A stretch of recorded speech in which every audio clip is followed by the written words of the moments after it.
What's up, ladies, gentlemen, and Harley riders out there today?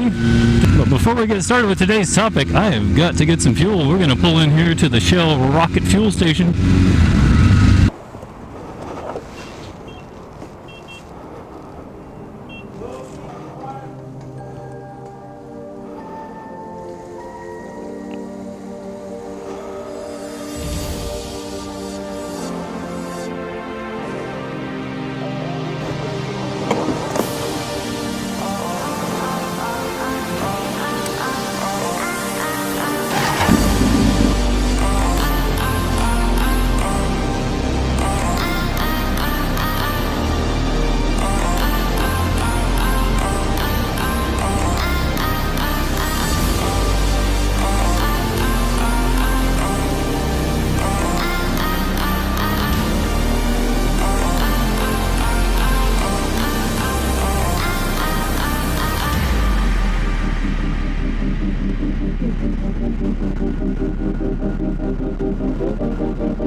The topic of today's ride is going to be our sport bikes safe. I guess you could start that question as motorcycling in general safe? And I think if you just look at the data and statistics, you would find that it's really not. It is not the safest mode of transportation that you could pick. Doesn't matter what you decide to ride. If you've ridden longer than a week, you'll find that you've probably already had a close call. But if there is a motorcycle that's safer than others, could it be a sport bike? And I know that sounds weird because your moms have already warned you, oh God, don't get a sport bike, it's dangerous, it's so dangerous, get a cruiser. Alright, one, if you've decided that you're crazy enough to get on a motorcycle and embark on this adventure,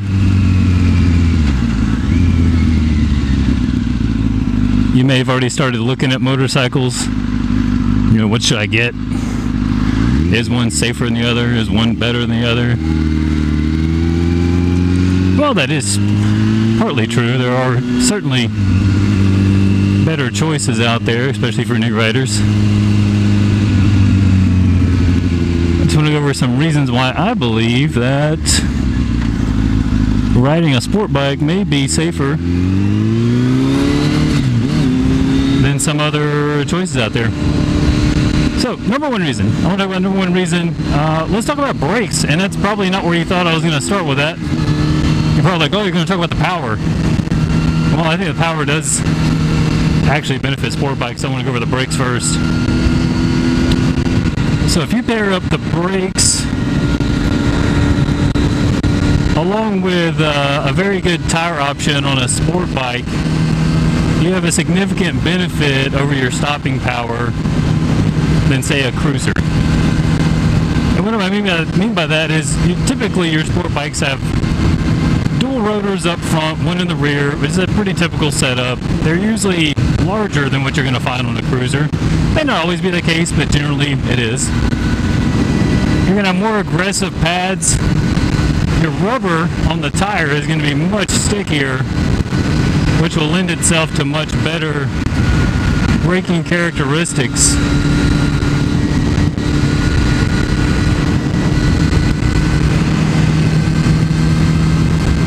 And then when you pair that up with the bike's already much lighter weight, I mean, some cruisers are pushing, 1,000 pounds, and some of them are very heavy. Versus this bike at roughly about 400 pounds wet, you've got some serious stopping power on this thing. Now, this is an older sport bike. It does not have ABS, anti-lock brake system. I think I'll try to keep it a little slower on the highway to keep the wind noise down a little bit.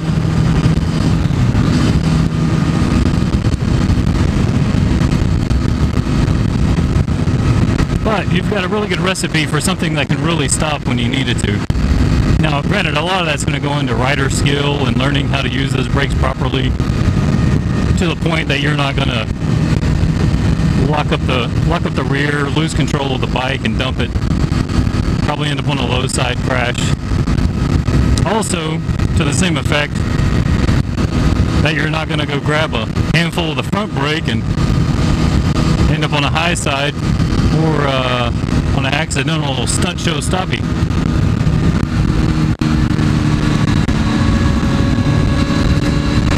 Alright, the number two, let's go over number two real quick. It's definitely going to be the power. You have a significant power advantage on almost any sport bike, even a lot of beginner sport bikes, but you're going to have a significant power advantage over most other motorcycles. And some people are going to say, oh, the power makes it more dangerous. That lends itself to be a more dangerous bike. And that's partly true, but again, it all goes back to the rider. So if you haven't figured it out yet, rider is a huge part of the equation here, because you can take a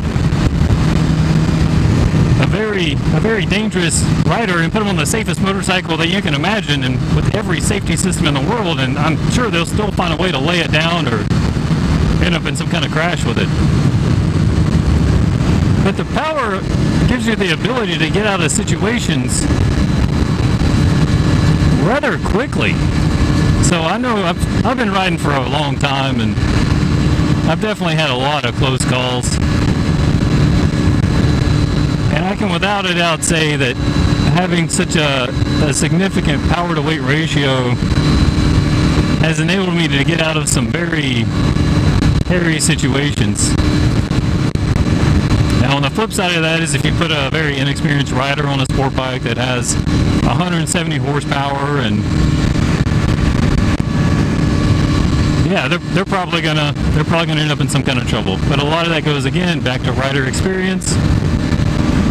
On a more mature rider, it can actually be a benefit. Alright, number three. Let's go to number three. Number three reason why I think sport bikes are safer bikes, or can be safer bikes, is their nimbleness. Sport bikes have huge lean angles that they're capable of pulling. Not that I would recommend doing any of that on the street. I would definitely recommend keeping that for the track.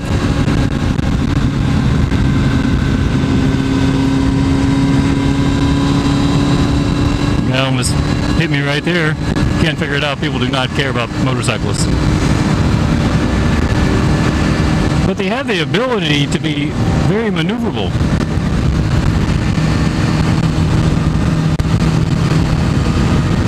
So if you were to stack a sport bike up against any cruiser, for example, and I'm not picking on cruisers, I like cruisers myself.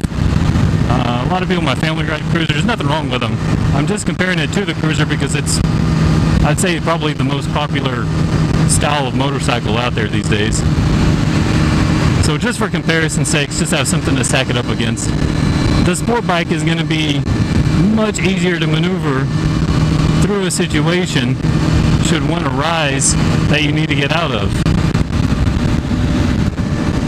Again, a lot of this goes back to the rider experience, rider skill level. You're probably saying right now, like, hey, I've seen a lot of dudes on sport bikes getting wrecks. I've seen a lot of them lay their bikes down, and it takes 2 seconds to find a video on YouTube of a rider laying their sport bike down, and that is 100% true. But again, that all goes back to the rider. People ride outside of their skill level.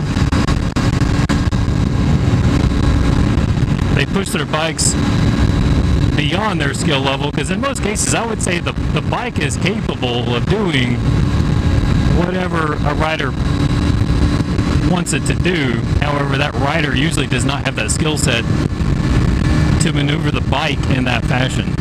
So if you watch any MotoGP races and you see the ling angles that those guys are capable of hitting, that goes to show just how capable the bike is. The difference is those riders are professionals and they do it all the time. If you get a street Rossi out here trying to accomplish the same things and they don't practice that, they're probably not going to be successful. They're probably going to lay the bike down. They're going to end up crashing it. So at the end of the day, it all goes back to the rider. But I do believe that a sport bike can be a very safe option, just based off the features and characteristics of the motorcycle itself. But that's going to be it for the day. I was going to keep it pretty short, just go over, I guess that's 3 reasons why I believe sport bikes can be a safer option out there. So if you haven't already done so, subscribe to the channel. I'm going to be putting out a lot of motorcycle content, gear reviews. If you have questions, put them in the comments below, and I'll be happy to get to those. But until then, I will see you next time.